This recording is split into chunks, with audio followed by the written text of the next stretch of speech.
It's convenient to dismiss Hitler as something alien, a monstrous aberration, somehow different from the rest of us.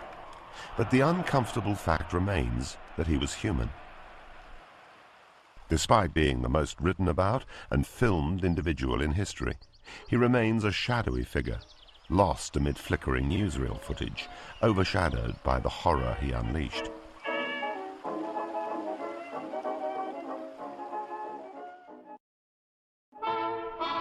Idolized and adored by millions, Hitler inspired unwavering loyalty. Winston Churchill described him as this wicked man, the repository and embodiment of soul-destroying hatred.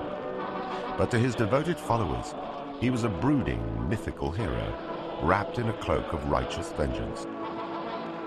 So what power allowed this man to unleash the greatest mass slaughter in human history? Denn als unsere Partei gerade 7 Mann hoch war, sprach sie schon 2 Grundsätze aus. Erstens, sie wollte eine wahrhaftige Weltanschauungspartei sein. Und zweitens, sie wollte daher kompromisslos die einzige Macht und alleinige Macht in Deutschland.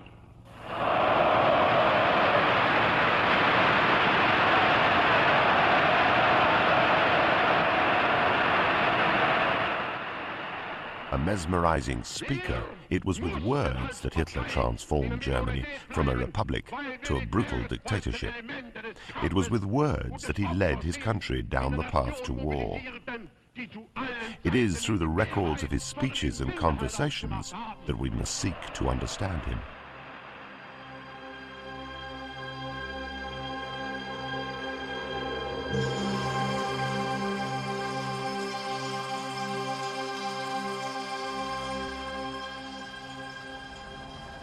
Hitler was born in the small town of Braunau, just inside the Austrian border with Germany, on April the 20th, 1889.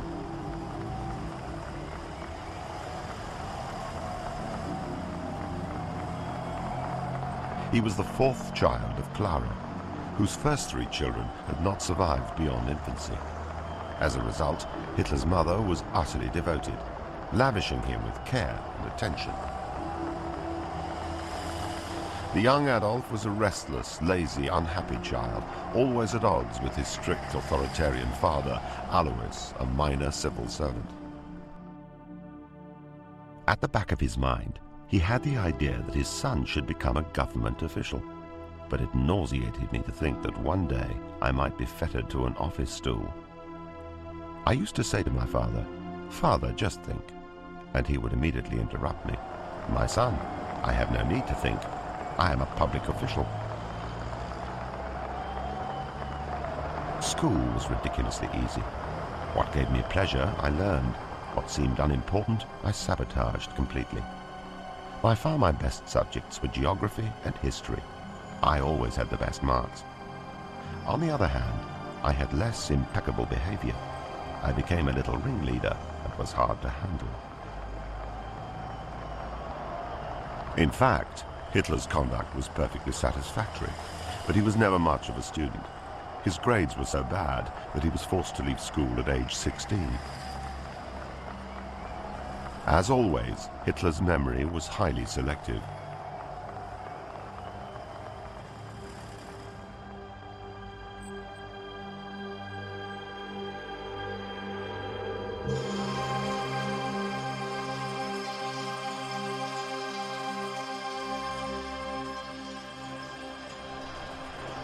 Contrary to his father's wishes, Hitler insisted he wanted to become an artist. When his father died in 1905, Hitler's indulgent mother allowed him to move to Vienna to make application to the National Arts Academy.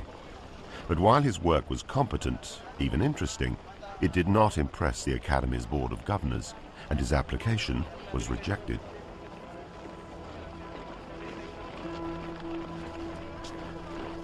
For me, Vienna represents 5 years of hardship and misery. Years in which I was forced to earn my living, first as a day laborer and then as a painter. I had no other friends than care and everlasting hunger. Despite my dubious surroundings, I always preserved my good name.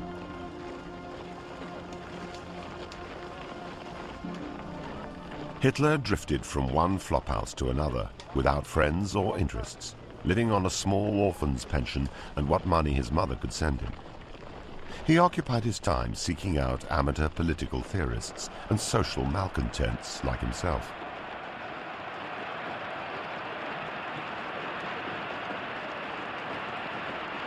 He grew intolerant, hating smoking and drinking, Marxists, military officers, the educational system that had rejected him, and the Jews.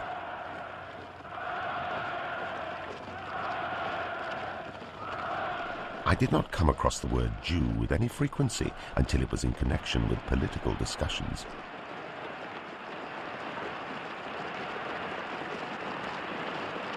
The fact that Jews had been persecuted turned my distaste at unfavorable remarks about them into horror. Then, one day, as I was strolling through the inner city of Vienna, I encountered an apparition in black kaftan and black hair locks. Is this a Jew? To be sure, they had not looked like this in Linz. I bought my first anti-Semitic pamphlet, but the accusations seemed so monstrous. Then, wherever I went, I began to see Jews. And the more I saw them, the more they became distinguished from the rest of humanity. My ideas with regard to anti-Semitism was the greatest transformation of all. I no longer avoided discussion of the Jewish question. Now I sought it. Gradually I began to hate them. I had ceased to be a weak-kneed cosmopolitan and became an anti-Semite. I had come to Vienna to observe three important problems: the social question, the race problem, and finally, the Marxist movement. I left Vienna a confirmed anti-Semite, a deadly foe of Marxists, and pro-German in my politics. Since then, I've had to learn little and have altered nothing.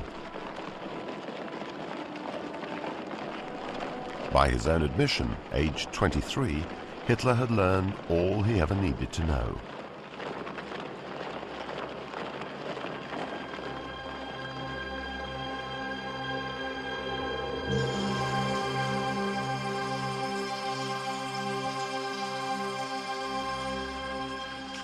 When World War I swept through Europe, Hitler seized the opportunity to escape his miserable, pointless life.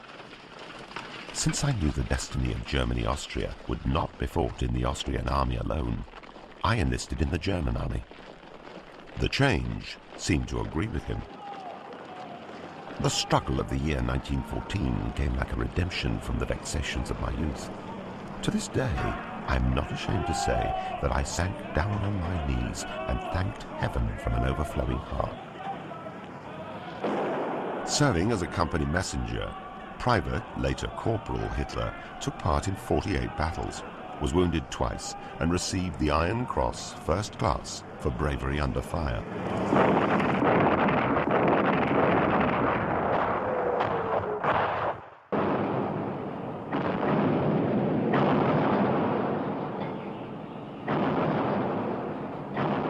Hitler did not, however, make any friends. Brooding in the trenches, he would fly into rages, ranting to his fellow soldiers about the communists and Jews. In October 1918, he was temporarily blinded in a gas attack.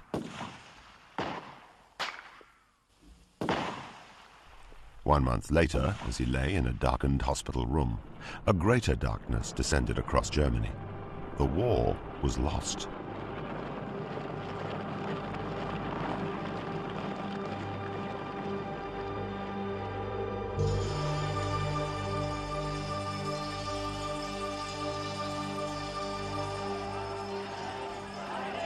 At the end of the war, many of Europe's great monarchies disintegrated. In their place came anarchy, military collapse, and social breakdown. Germany teetered on the brink. Swathes of border territories were confiscated by foreign powers.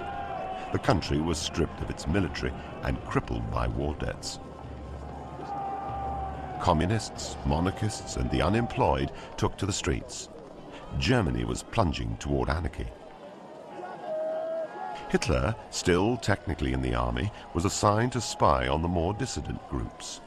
One of them, calling itself the German Workers' Party, had only 25 members, but it captured his attention. This absurd little organization with its few members seemed to possess the advantage that it left the individual an opportunity for real personal activity. The smaller the movement, the more readily it could be put into proper form. Hitler joined the group, and in less than 6 months became its primary spokesman, where his natural gift for public speaking drew ever larger crowds. By early 1920, it was attracting 1,000 people. Within a year, Hitler had imposed himself as chairman of the group and changed its name to the National Socialist German Workers' Party, or NSDAP, commonly called the Nazis. He also adopted the swastika as the party emblem. I remember in 1923, the first time I spoke in a hall that could hold more than 2,000 people. I told them, in the masses, a great energy is slumbering, and it only awaits the man who will summon it from its slumber and hurl it into the great battle for the destiny of the German race. Only months later, the German economy finally collapsed. Inflation soared. It became cheaper to burn paper money than buy firewood.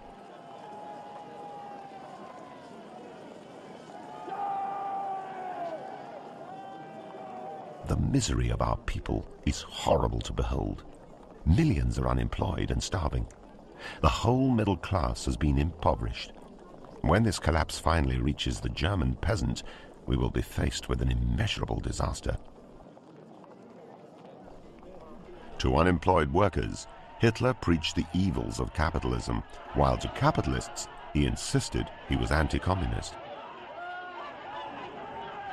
At all our meetings, I had party members in the audience with orders to interrupt along carefully prepared lines to give the impression of a spontaneous expression of public opinion.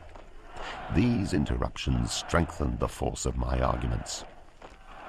Hitler also organized a motley crew of street thugs and bullies he called the SA, or brown shirts. My shock troops, those jolly rogues, with what confidence they followed me. They gave themselves body and soul, ready to break up communist meetings.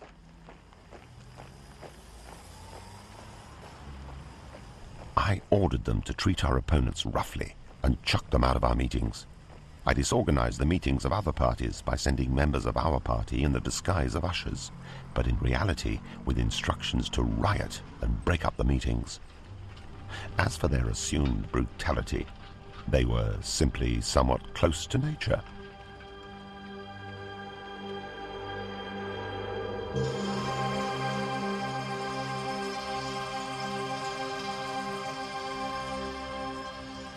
Through all the centuries, force and power are the determining factors. Only force rules.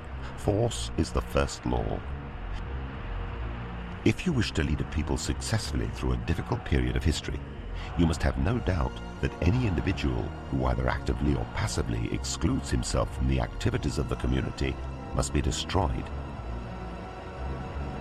Extremes must be fought with extremes. We must be, on principle, the most fanatical nationalists. A nation's economic life depends on the strength of a national state. It does not depend on such phrases as freedom of the people. We have no scruples, no bourgeois hesitations. They regard me as an uneducated barbarian. Yes, we are barbarians. We want to be barbarians. It is an honorable title.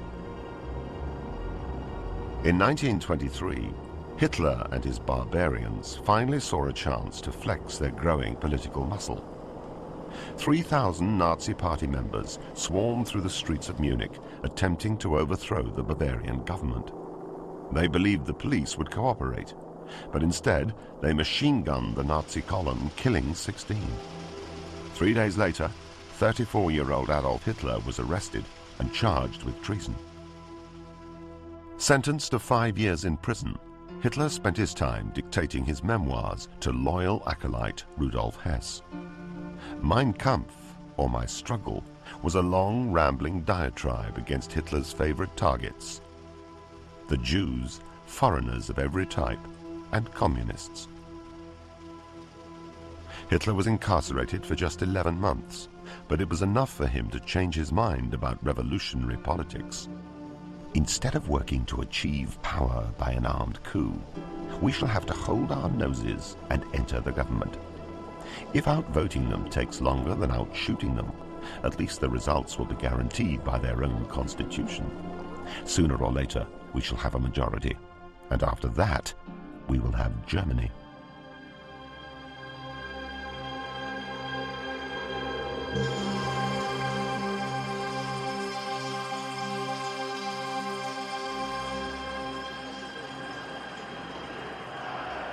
Thanks to Hitler's fiery rhetoric, the party's new populist tactics, and the ever-deepening German economic crisis, Nazi Party membership swelled from 27,000 in 1924 to nearly 180,000 4 years later.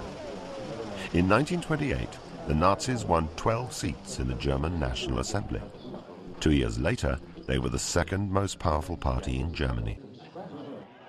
For us, winning seats in Parliament is not an end to itself, but only a means to an end. We are not, on principle, a parliamentary party. That would be a contradiction to our whole outlook. The party must not rust away in Parliament. It must not spend itself in superfluous battles of words. But the banner, with the white circle and the black swastika, will be hoisted over the whole of Germany on the day which shall mark the liberation of our people. In the 1932 presidential election, Hitler ran against the aging German president and World War I hero, Field Marshal von Hindenburg.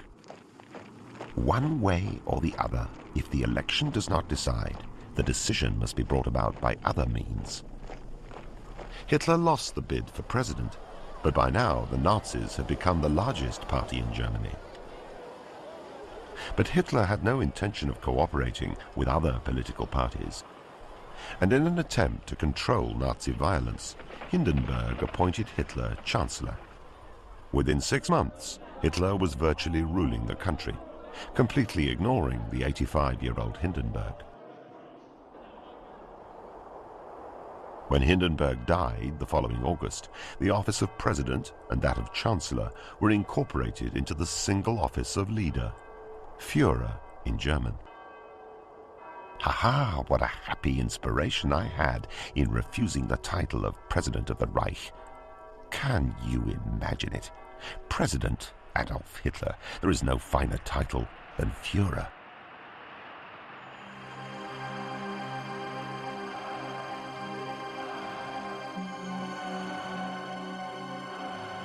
Now, if anyone tries to impose conditions on me, I shall say to him, just wait and see what conditions I impose on you. I alone lead the movement. No one imposes conditions on me. It had taken just 10 years for Hitler to rise from a petty political agitator to absolute master of Germany.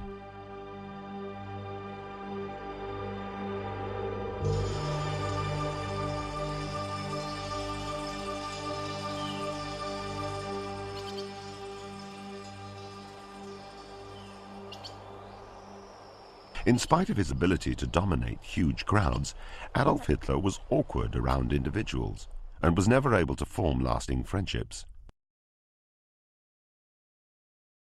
To many, it seemed that the Führer only found self-confidence behind a podium. At formal occasions, he fidgeted constantly, tugging at his clothes and wringing his hands. To disguise his awkwardness, Hitler often resorted to being rude. On one occasion, an admirer asked the Führer how he greeted foreign ambassadors at a reception. "It is very simple. I look him straight in the eyes until he loses his composure. Then I ask, Does the Berlin climate agree with your excellency? And while he stammers an answer, I've already moved on to the next person. Hitler, however, was particularly fond of women, and they of him. They rhapsodized over his blue eyes. What lovely women there are in the world. My particular tragedy is that as head of state, I always have the most worthy ladies as my dinner partner. I'd rather go and pick up some pretty little typist or salesgirl. The greater the man, the less important the woman. Still, Hitler insisted that women should be respected. The state of society in which women were regarded merely as slaves would be a clear regression for humanity. In prehistoric times, matriarchy was a fairly widespread form of social organization. But Hitler had his limits. I detest women who dabble in politics, and if their dabbling extends to military matters, it becomes utterly unendurable.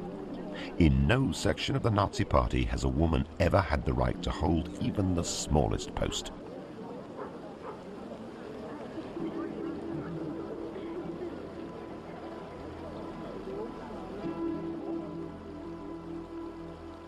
A girl's object should be to get married.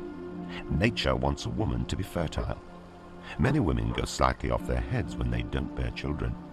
It is 1,000 times better that she should have a child, and thus a reason to exist.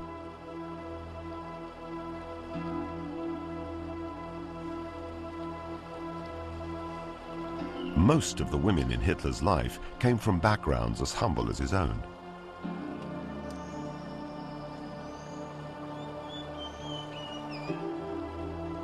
Hitler's only long-term companion was Eva Braun. She was a pretty young sales clerk who would remain utterly devoted to the very end when she became Hitler's wife. Curiously, Adolf Hitler seemed genuinely fond of children. He thoroughly enjoyed their company and was an adept storyteller, mimicking the voices of one character after another to the delight of his diminutive audience. But delightful as they were, children too had a greater purpose in Hitler's Germany.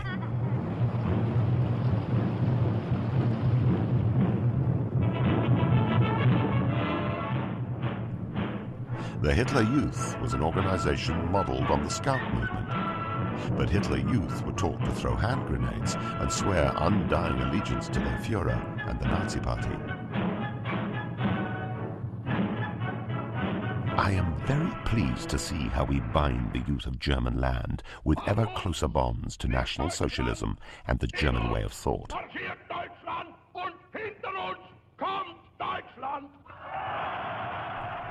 Anyone who knows the soul of youth will understand that it is they who lend an ear most joyfully to the battle cry. Youth go on working and working for an idea, regardless of anything the older generation does to stop them.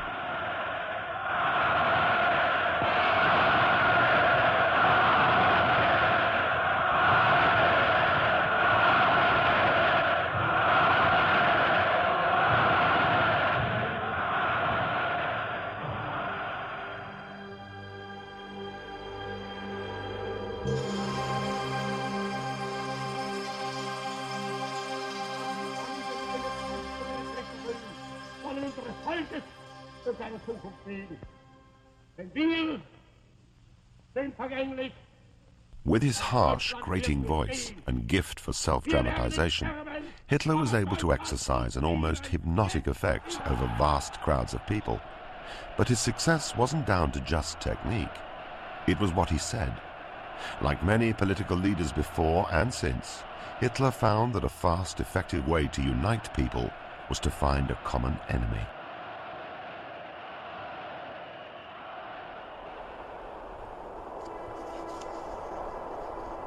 The function of propaganda is not to ponder the rights of different people. Its task is to serve our own right, always and unflinchingly. The leader of genius must have the ability to make different opponents appear as if they belong to one category. Improvements of any kind whatsoever absolutely must be supplemented with the struggle against some social class or caste.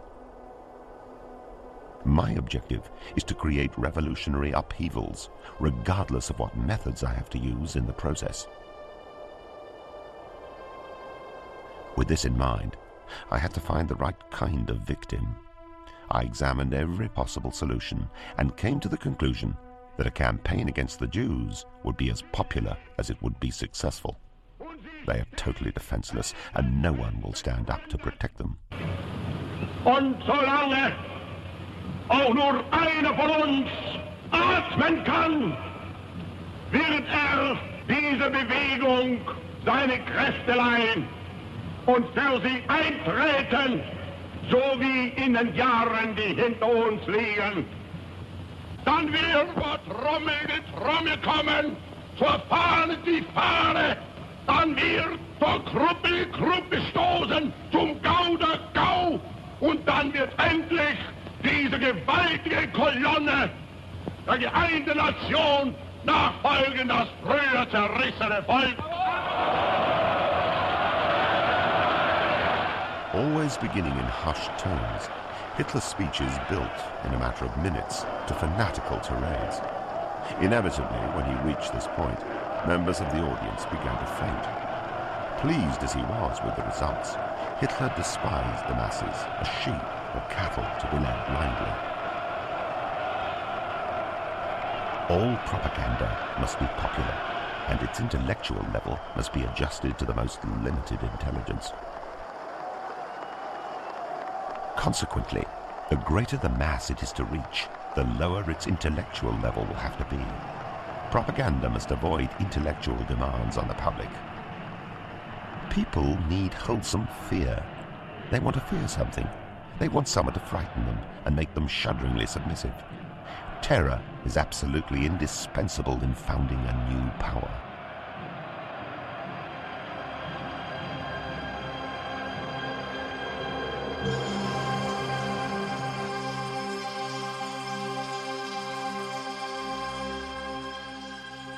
One of the secrets of Hitler's success was understanding that different audiences needed to hear very different things. And it wasn't just Germans that he became adept at manipulating. We must systematically draw all the Germanic people of Europe into the German channel of thought. But propaganda destined for abroad must not be based on that used for home consumption. Broadcasts to Britain, for example, must contain plenty of music of the type popular among the British. This way they will acquire the habit of listening to it more and more. As the old saying goes, little drops of water will wear away the stone. During the early years of his dictatorship, the image Hitler projected to the world beyond Germany was that of a reasonable man struggling to rebuild his shattered nation.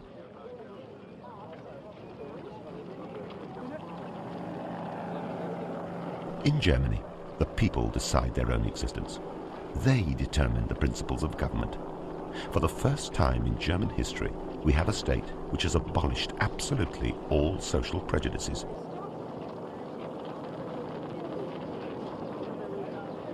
I state definitely that minorities who live in Germany are not persecuted.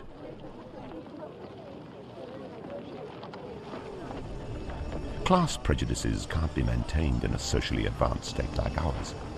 We favor the development of people of worth. The party should enable the poorest child to lay claim to the highest functions, if he has the talent. Our duty is to teach men to see whatever is lovely and truly wonderful in life, and not become ill-tempered and spiteful. Enjoy what is beautiful and avoid anything that might do harm to people like ourselves.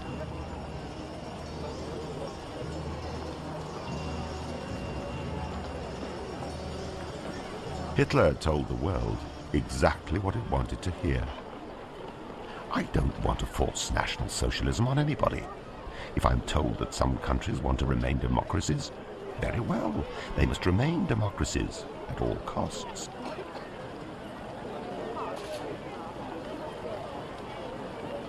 The national government is impressed with its duty to use equal rights as an instrument to secure and maintain the peace which the world requires today more than ever before. My party comrades will not fail to understand me when they hear me speak of universal peace, disarmament, and mutual security pacts. Hitler's cynical platitudes were lapped up by nations refusing to face their worst fears. But Hitler's party comrades were well aware of what Hitler really thought.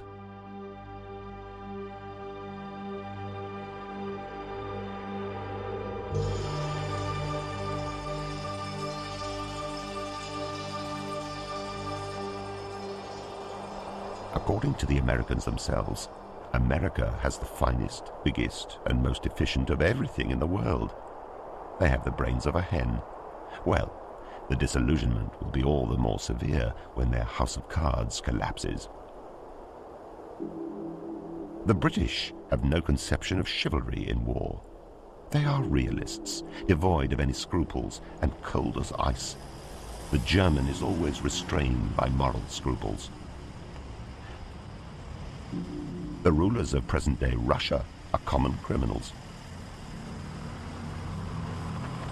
The scum of humanity, which has wiped out thousands in a wild bloodlust. Do not forget that the international Jew completely dominates Russia. Still, in his own way, Stalin is a hell of a fellow.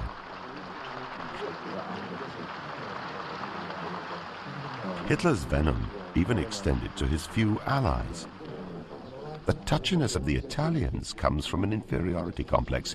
It is the touchiness of a people with a guilty conscience. Hitler's bigotry wasn't restricted by mere nationality. Religion was a favorite target. Christianity is the invention of sick brains. It promulgates inconsistent dogmas and imposes them by force. The mere sight of one of these abortions in a cassock makes me wild.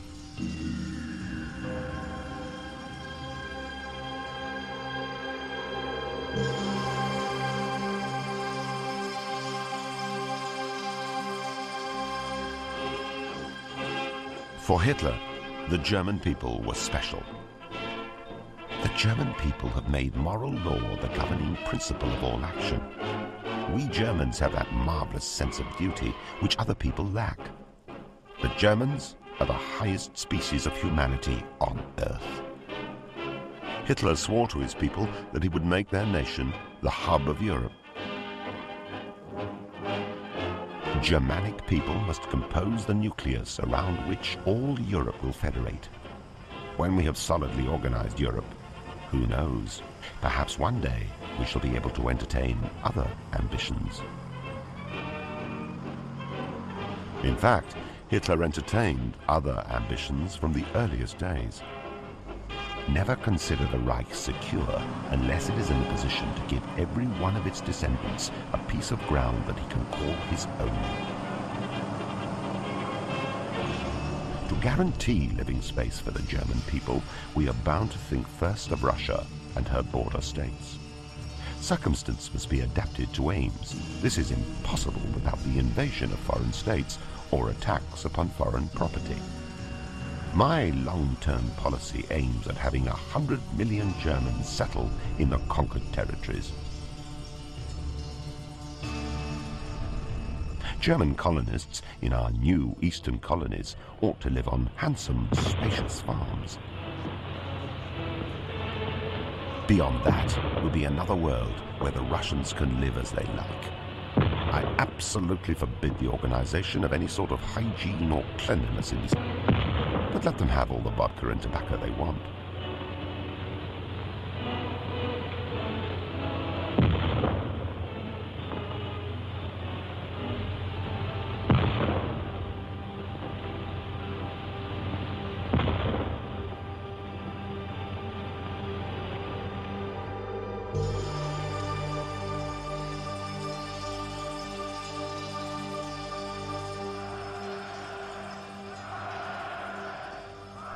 Unfortunately for history, Hitler was no mere idle procrastinator. Als meine As soon as he took power, he turned his words into action, and the world was changed forever.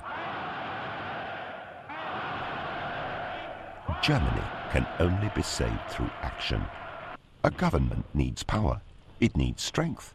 It must, with brutal righteousness, press through the ideas which it recognizes to be right.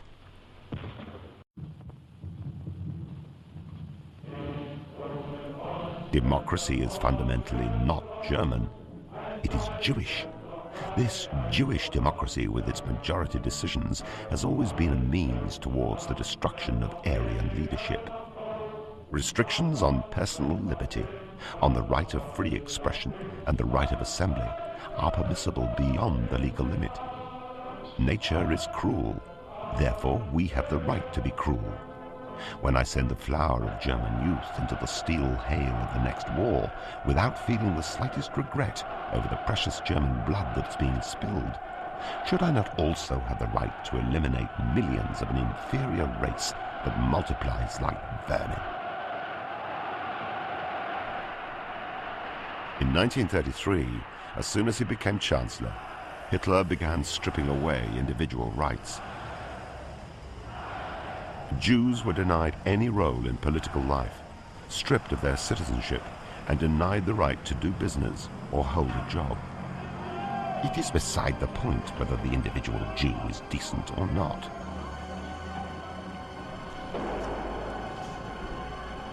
My first task will be the annihilation of the Jews. I will have gallows built in rows.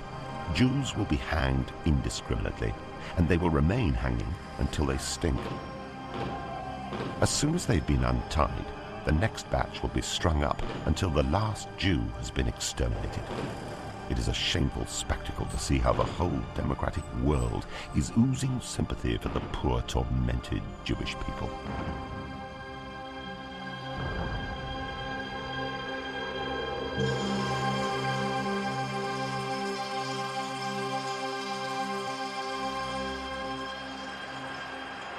If Hitler was to have any chance of defying the world and creating a Third Reich that his beloved German people deserved, he would first need to rebuild the economy and then rearm. No economic policy is possible without a sword. No industrialization without power. Today we no longer have a sword grasped in our fist, so how can we have a successful economic policy? As much as he hated other countries, he was not above holding up their successes as an example of what Germany might become.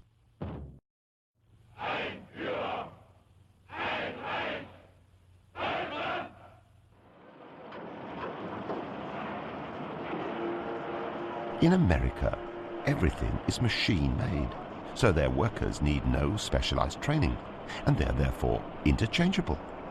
In this respect, we are far behind the Americans.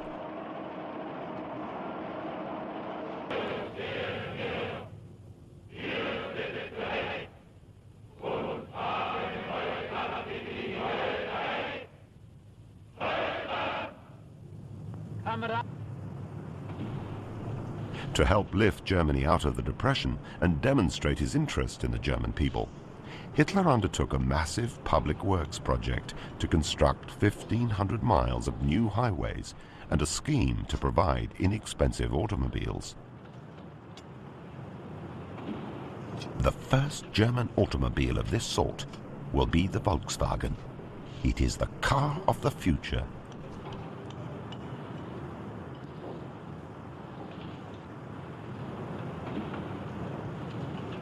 Cheap cars were the least of Germany's problems. It lacked nearly every natural resource required by heavy industry. To obtain natural wealth meant taking it from someone else by force.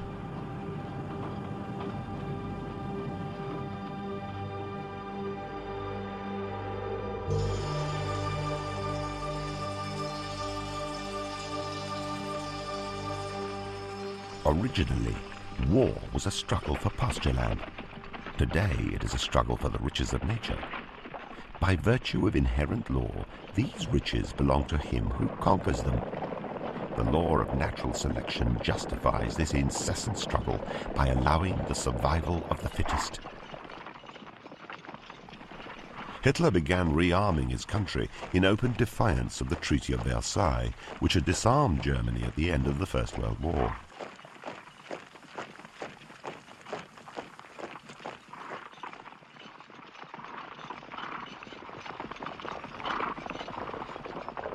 In 1934, the German army contained 100,000 men, no tanks, no airplanes, and very little artillery. Within 5 years, Hitler had expanded the military from 8 divisions to 38, with a total of over 4 million men.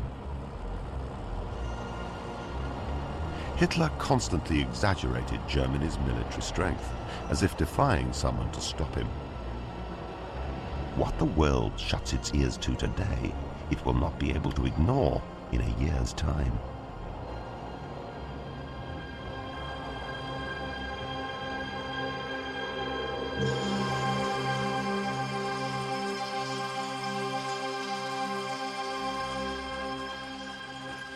Despite his threats and posturing, Hitler knew Germany could not survive a prolonged war.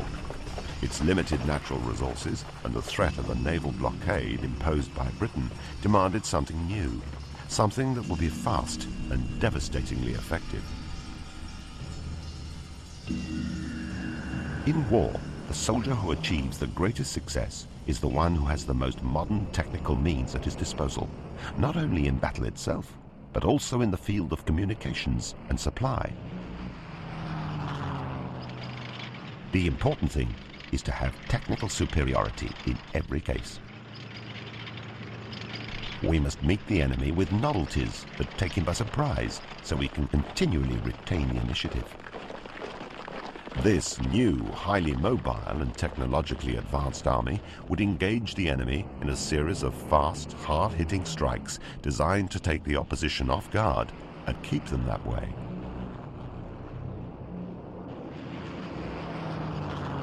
This was the basic theory of what Hitler called Blitzkrieg, the lightning war.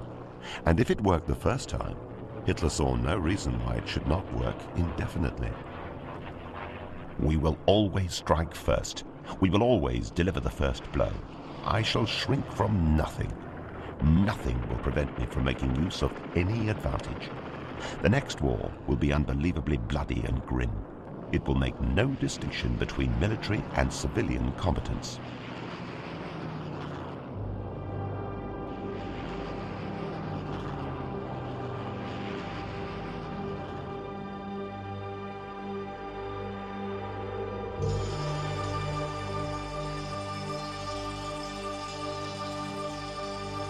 Germany is entirely ready to renounce all offensive weapons. Germany is prepared to agree to any solemn pact of non-aggression. As a strong state, we are ready to embark on a policy of understanding with the world around us. We want nothing from others. We have no wishes or demands. We want peace. While Hitler talked peace, the army prepared war. On February the 27th, 1936, German forces entered the Rhineland, Germany's former industrial heartland, which had been divided between France and Belgium after the Great War. Again, Hitler spoke to the world and awaited Europe's reaction. Now that complete German sovereignty and equality have been restored to the Rhineland, with all my heart I hope that the intelligence and goodwill of responsible European governments will succeed in preserving peace for Europe. Peace is our dearest treasure. France, Belgium, and Great Britain did nothing. Privately, Hitler was deeply relieved. The 48 hours after the march into the Rhineland were the most nerve-wracking in my life.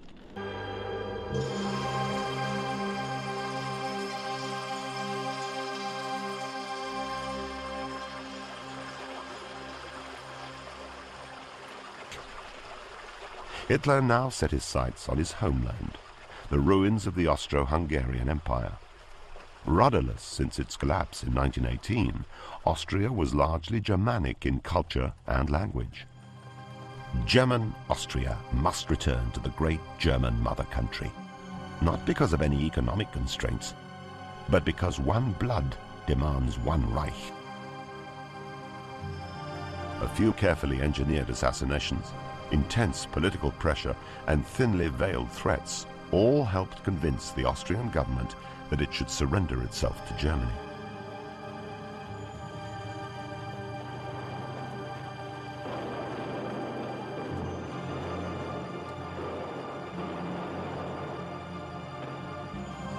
On March the 11th, 1938, German troops rolled across the border.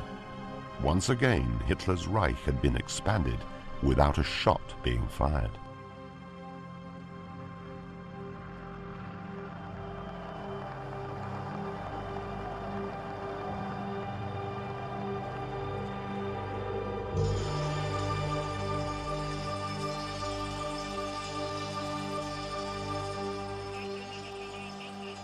Gambling that virtually no amount of aggression would rouse England and France, Hitler began publicly agitating for his next conquest, the Sudetenland. 42,000 square miles of former German territory ceded to Czechoslovakia at the end of World War I. Once the Sudeten problem is settled, it will be the last territorial demand I have to make in Europe. I hope that in a few days the problem will finally be solved, and we shall have occupied all the areas which belong to us. Thus, one of Europe's most serious crises will be ended. I realized vividly how Herr Hitler feels that he must champion other Germans. He told me privately, and last night he repeated publicly, that after the Sudeten German question is settled, that is the end of Germany's territorial claims in Europe. The British and French governments believed Hitler, and in late 1938 signed a peace agreement in Munich, allowing Germany to take the Sudetenland and guaranteeing Czechoslovakia against further losses.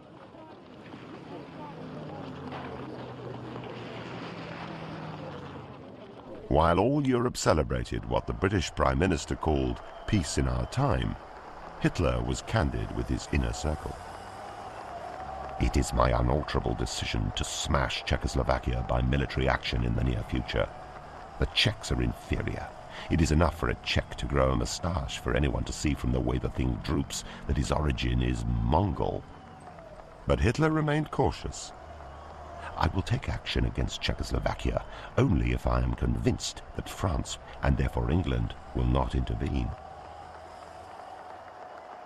In March 1939, only 13 months after Germany annexed the first of its lost territories, a terrified Czechoslovakia surrendered to Nazi Germany without military action. Hitler's public announcement was short and to the point. Czechoslovakia has ceased to exist.